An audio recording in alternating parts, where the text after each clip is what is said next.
D'abord, écoutez bien. شكون خسر لما نساند الصحراء الغربيه؟ الصحراء الغربيه راه فيه اليوم نص الاتحاد الافريقي معترف بها. تعلمنا نواجهوا ونواجه ونزيد نواجه. المبادئ تاعنا هي المبادئ. C'est une séquence donc très intéressante où Abdelmajid Tebboune, le journaliste d'Al-Nahar Mohamed Osmani, qui a été, à mon avis, le journaliste le plus intéressant. Mohamed Osmani d'Al-Nahar TV a dit, Monsieur le Président, voilà, est-ce que c'est pragmatique de continuer à soutenir une cause comme le Sahara occidental? Voilà ce qu'il a dit Abdelmajid Tebboune. L'Algérie n'acceptera jamais que des injustices puissent se produire sous ses yeux. Très bien, Monsieur le Président. Bravo. Le paradoxe, c'est quoi le paradoxe? C'est comment on peut être juste avec les Palestiniens et les Sahraouis, mais on est injuste avec son propre peuple. Est-ce que Abdelmajid Tebboune est crédible quand il donne des cours de morale à tous les autres pays à travers le monde sur la justice? L'Algérien dans son propre pays est محقور. هو كيفاش يروح يدافع على الفلسطيني ويدافع على الصحراوي في بلاده هو ديجا محقور. انا كجزائري راني في بلادي محقور، بلادي حقرتني، ديت لي ولادي كونداني مور، سعيده نغزه شوفوا واش صرا فيها هي لا فامي تاعها. جو سوي افيك لو droit l'autodétermination des peuples opprimés colonisés. يا حبيبي بصح انت à l'intérieur du pays راكم coloniser ton propre peuple. La longue interview qui a été accordée par le président de la République Abdelmajid Tebboune à des représentants des journalistes de la presse nationale, une séquence qui m'a touché, qui m'a interpellé et qui m'a incité à partager avec vous cette analyse-là. Et je pense que vous allez être d'accord avec moi, mais ça peut vous sembler être une évidence, mais malheureusement de nos jours, dans notre chère Algérie, les évidences ne coulent pas de source et malheureusement certaines évidences, certains acquis sociaux et politiques qui devraient être évidents ne le sont plus. D'abord, écoutez bien. L'échange entre le journaliste Al-Nahar, Mohamed Osmani, et Abdelmajid Tebboune concernant les positions de l'Algérie sur la question du Sahara occidental et de la Palestine. تبغي تظلم واحد قدامي نقول لك خطيك من الظلم. تقول لي يستاهل وراك غلط نقول له انا قدامي ما تظلموش. اللي تكون انت وياه دبر راسك انت وياه. هذا هو سي امور مبدئيه ما نقدرش. طيب باش تقول لي اليوم راني فاهمك الخلفيات نتاع السؤال باللي ربحنا عداوه مع Je vais revenir un peu en arrière باش تسمعوا مليح. دابا هذه وشكون نخسر؟ شكون نخسر لما نساند الصحراء الغربيه؟ الصحراء الغربيه راه فيه اليوم نص الاتحاد الافريقي معترف بها. فيه ما فوق 55 دوله معترفه بالجمهوريه الصحراويه. تعلمنا نواجهوا ونواجه ونزيد نواجه. المبادئ تاعنا هي المبادئ. تبغي تظلم واحد قدامي نقول لك خطيك من الظلم. تقول لي يستاهل وراك غلط نقول له انا قدامي ما تظلموش. اللي تكون انت وياه دبر راسك انت وياه. هذا هو سي امور مبدئيه ما نقدرش. طيب باش تقول لي اليوم راني فاهمك الخلفيات نتاع السؤال باللي ربحنا عداوه ما ربحنا عداوه حتى مع حد. لا انا بصراحه سيد رئيس اقصد العالم اليوم لا يحترف الا بالبراغماتيه. انا مؤمن سيد يا با بلو براغماتيك كو لي الجيريان. وكل الناس متفاجئه. C'est une séquence donc très intéressante où Abdelmajid Tebboune, le journaliste d'Al-Nahar Mohamed Osmani, qui a été, à mon avis, le journaliste le plus intéressant de l'interview qui a été réalisée. C'est lui qui a essayé de poser les questions les plus intéressantes, où la question est très intéressante.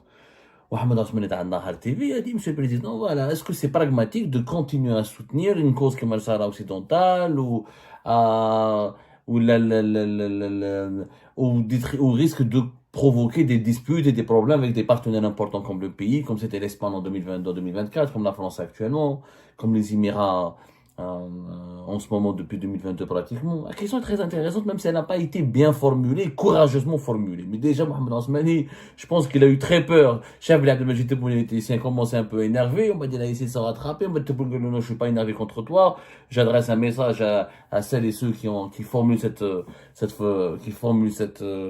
cette idée que l'Algérie est perdante lorsqu'elle soutient le Sahara occidental, ou lorsqu'elle soutient avec beaucoup d'acharnement la Palestine.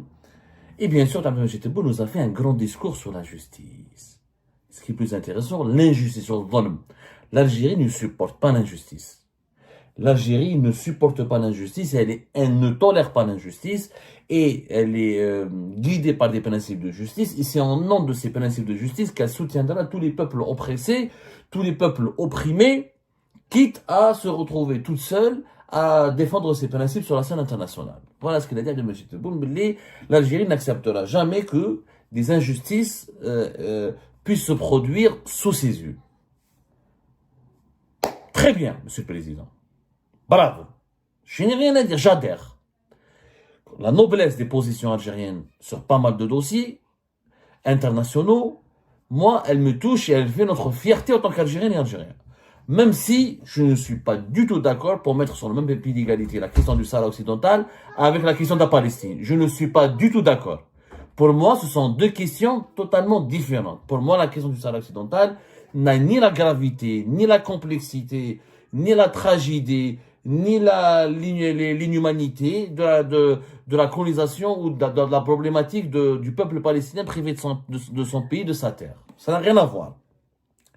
Et on pourra faire un débat là-dessus, sur le Sahara occidental. Je sais que malheureusement, on ne peut pas faire ce débat là-dessus en Algérie parce qu'on l'a érigé en une cause sacrée et pour moi, c'est une erreur. Ne promenez pas là. Passons. Gouloubli, ok. Le principe de l'autodétermination des peuples opprimés et colonisés est un principe noble. Et la lutte contre les injustices et le fait que l'Algérie ait comme principe et comme éthique et comme morale la dénonciation, la condamnation de toutes les injustices, c'est quelque chose qui fait la grandeur et la beauté, l'élégance et je dirais même l'éternité de l'Algérie. Mais le paradoxe, c'est quoi le paradoxe? C'est comment on peut être juste avec les Palestiniens et les Sahraouis, mais on est injuste avec son propre peuple. Comment est-ce possible? C'est ça le problème. Moi, je suis tout à fait d'accord. C'est très bien que vous soyez juste. Que les Palestiniens, il faut les soutenir, il faut pas les opprimer, il faut les soutenir, qu'on doit absolument se solidariser avec la population de Gaza, avec la population palestinienne, quel que soit. Je suis tout à fait d'accord. C'est une cause noble, c'est un cas d'injustice et d'une cruauté absolue, donc, qui ne peut pas nous laisser indifférents. Mais est-ce que le régime algérien, est-ce que les dirigeants algériens, est-ce que Abdelmajid Tebboune est crédible quand il donne des cours de morale à tous les autres pays à travers le monde sur la justice et sur la nécessité de lutter et de dénoncer certaines injustices, quand il est lui-même injuste vis-à-vis d'une partie, je dis bien injuste vis-à-vis d'une partie de sa propre population, pour ne pas dire injuste vis-à-vis d'une grande partie de sa population. Quand je vois comment Saïd Enarza a été emprisonné, quand je vois une femme comme Saïd Enarza, qui a représenté l'Algérie dans les instances internationales les plus prestigieuses, organisation patronale, organisation internationale du travail, organisation arabe du travail, elle se battait et nous allons le démontrer plus tard à travers des documents que nous allons obtenir. Nous sommes en train de faire notre enquête pour recouper toutes les informations. Elle avait même ramené pour l'Algérie, pour les entreprises algériennes, des projets clés, des projets d'investissement importants en Afrique subsaharienne, dans des pays de l'Afrique subsaharienne, comme le Sénégal, le Cameroun et ailleurs. Elle était l'ambassadrice de l'économie algérienne dans les pays de l'Afrique subsaharienne où elle prospectait pour que nos entreprises puissent gagner des marchés, puissent remporter des marchés en devises, étendre leur influence internationale et résister aux entreprises marocaines et internationales qui dominent malheureusement le marché africain, alors que l'Algérie a tous les atouts pour créer, pour aller investir et pour aller conquérir les marchés africains et devenir une puissance économique africaine à part entière. Quand je vois qu'une femme pareille, qui a voulu se présenter aux élections présidentielles, qui a respecté la loi, qui a obtenu les parrainages, qui a filmé, fait des conférences de presse, elle a montré tous les documents, elle a créé des entreprises en Algérie, elle a créé des emplois en Algérie, elle s'est battue pour préserver ses emplois en Algérie, elle a défendu les chefs d'entreprise algériens, elle a défendu les hommes d'affaires algériens, elle a défendu les emplois des Algériennes et des Algériens, elle proposait des solutions pour améliorer les salaires, pour améliorer la productivité, la croissance économique du pays. Quand on voit qu'une femme pareille a été condamnée à la prison ferme et emprisonnée alors qu'elle était inconsciente, à l'hôpital, malade, avec une tumeur à la tête et une cardiopathie, malade du cœur, une maladie cardiaque. Et elle a été emprisonnée. Avec ses enfants. Avec ses propres enfants. Deux de ses enfants ont été emprisonnés. Deux autres, un il doit signer chaque semaine parce qu'il fait l'objet, il risque de rejoindre ses frères en prison. Et l'autre il fait l'objet d'un mandat d'arrêt international, il est traqué. Pourquoi? Pour une affaire qui repose sur soi-disant des pots de vin de 200 à 100 euros. Juste parce qu'elle a voulu faire de la politique et défier le deuxième mandat de Abdelmajid Tebboune. Est-ce que ça c'est juste? Est-ce que ça c'est de la justice? Est-ce que ça ce n'est pas de l'injustice? Comment on peut être le promoteur de la lutte nécessaire et existentielle contre les injustices faites au peuple oppressé, alors que à l'intérieur de notre pays, dans notre propre pays, on oppresse les Algériens et les Algériens. Les Algériens et les Algériens sont eux-mêmes oppressés. لو كان انا مانيش محقور في بلادي سعيد النغزاني كان exemple parmi tant d'autres. Je peux citer Ali Rdili, je peux citer les 14 journalistes qui ont fait de la prison depuis 2020, Zghilish, Mustafa Benchma, Qadi Ihsan. Je peux citer des dizaines de cas et des centaines de détenus, de généraux, de ministres qui ont été victimes d'une cabale judiciaire et sécuritaire à travers des dossiers préfabriqués juste parce que le pouvoir en place voulait les neutraliser, les décapiter, les briser, les envoyer en prison pour les mettre hors d'état de nuire et ne plus déranger les dirigeants qui monopolisent le pouvoir. Je parle pas de la population qui ne peut pas manifester. En Algérie, on était l'un des rares pays au monde où il y a eu qu'une seule ou deux manifestations à tout casser autorisées pour la Palestine. Les Algériens et les Algériens ne peuvent pas manifester dans leur propre pays. Je fais un omelette où les rassemblements sont interdits, où la société civile, où la Ligue algérienne de défense des droits de l'homme elle est dissoute, où les partis d'opposition sont ou dissous, ou contrôlés, ou réprimés, où les médias, la liberté de la presse n'existe plus, où où un syndicaliste a été récemment emprisonné parce qu'il voulait organiser une grève et défendre les droits sociaux des travailleurs. Donc, quand il y a des emprisonnements arbitraires, de la répression brutale, de la persécution excessive, contre nos propres compatriotes, comment on peut aller sur la scène internationale et se faire passer pour le chantre ou l'ambassadeur ou le représentant attitré des peuples opprimés et victimes de grandes injustices et de terrifiantes injustices? Il y a une contradiction. Il y a une contradiction qui nous expose à une problématique problématique d'une moralité, d'une importance morale. C'est une problématique morale, il y a une problématique éthique. Il y a une incohérence. La politique extérieure de l'Algérie, elle est totalement contredite, démentie, ou par sa politique intérieure. La politique intérieure de l'Algérie, elle s'oppose violemment aux principes nobles de sa politique extérieure. Tu ne peux pas réprimer ton propre peuple. Condamner à mort des journalistes, condamner pour chasser les exilés, vouloir tuer ou kidnapper des opposants à l'étranger,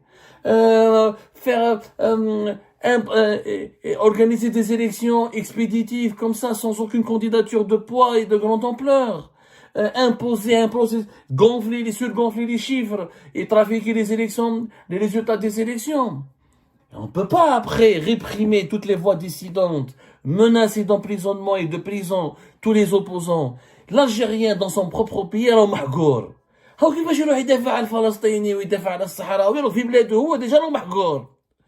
انا كجزائري راني في بلادي محقور، بلادي حقرتني، دات لي ولادي كونداني امور، سعيده نغزه شوفوا واش صرا فيها هي لا فامي تاعها، ما خلاو لي جينيرو لي مينيس لي جورناليست لي ديفونسور دي droits de l'homme لي syndicalistes.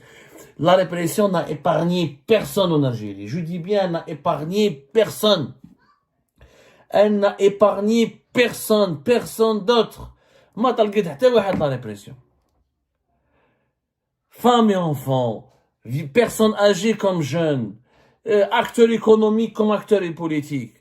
Donc comment aujourd'hui on peut être crédible et on peut avoir de l'influence, même pas de l'influence, juste de la crédibilité. Comment on peut nous prendre au sérieux quand l'État algérien sur la scène internationale. Et moi, je suis avec le droit à la justice internationale, le droit international. Je suis avec les libertés des peuples opprimés. Je suis avec le droit à l'autodétermination des peuples opprimés colonisés. Et à l'intérieur du pays, comme coloniser ton propre peuple.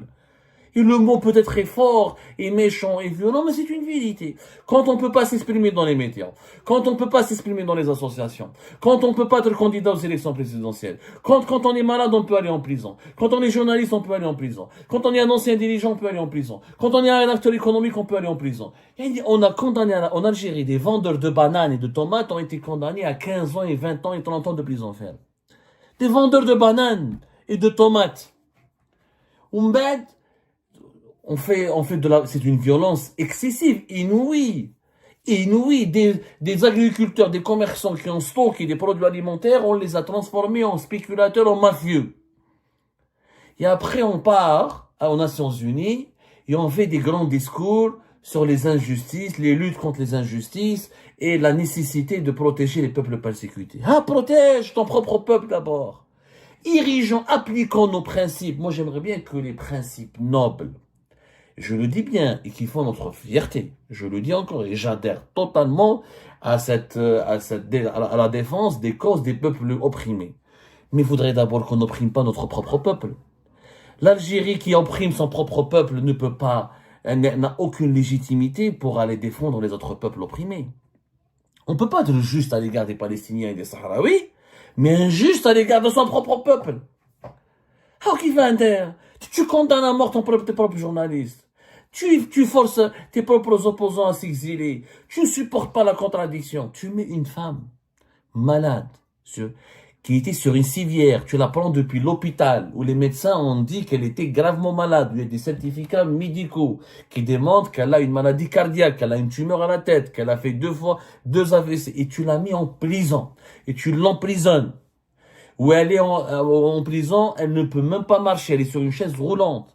Juste parce qu'elle t'a défié ou elle a été contre le 2e mandat. Ou elle avait d'autres visions de l'avenir politique du pays. Et après, on nous parle d'injustice. Après, on a un président qui nous dit « Je ne supporte pas l'injustice, l'Algérie ne supporte pas l'injustice. » Et qu'elle applique ce principe dans ses affaires internes. Appliquons ces principes dans ses affaires internes. Le jour où nous les Algériennes et les Algériens, on se sentira libres, dignes, respectés, épanouis dans notre propre pays. Ce jour-là, on peut aller libérer la Palestine, ou libérer tous les peuples opprimés, ou la parler en leur nom, Mais là, on n'a pas de crédibilité, on n'a pas de légitimité. Et dès qu'il m'a dit qu'en français, c'est le Roquefort qui se manque du camembert. انت شعبك راه مسكين غلق عليه كلش. Il n'y a rien. On ne peut plus rien dire. Les réseaux sociaux sont surveillés. Le web et Internet, il est filtré et censuré. Les médias sont censurés, filtrés et surveillés. Les partis politiques sont suivis, fliqués et surveillés. Il n'y a qu'une seule parole, celle du président et de ses partisans. Ça c'est quoi? Ça c'est pas de la dictature? Ça c'est pas de l'injustice? Ça c'est pas de la hogara? Est-ce que ça c'est conforme au principe élégant de la dénonciation de la lutte contre les injustices que prône l'Algérie sur la scène internationale? Moi, je pense qu'il est temps de vivre conformément à nos principes et nos valeurs. Très bien. Il est temps de vivre conformément à nos principes et à nos valeurs. Mais il faut les appliquer d'abord sur le plan national. Quand on sera exemplaire chez nous, dans notre propre pays, exemplaire avec notre propre population, ce jour-là, on pourra donner des grandes leçons de morale et des grandes leçons d'éthique et des grandes leçons sur les injustices au niveau à la communauté internationale.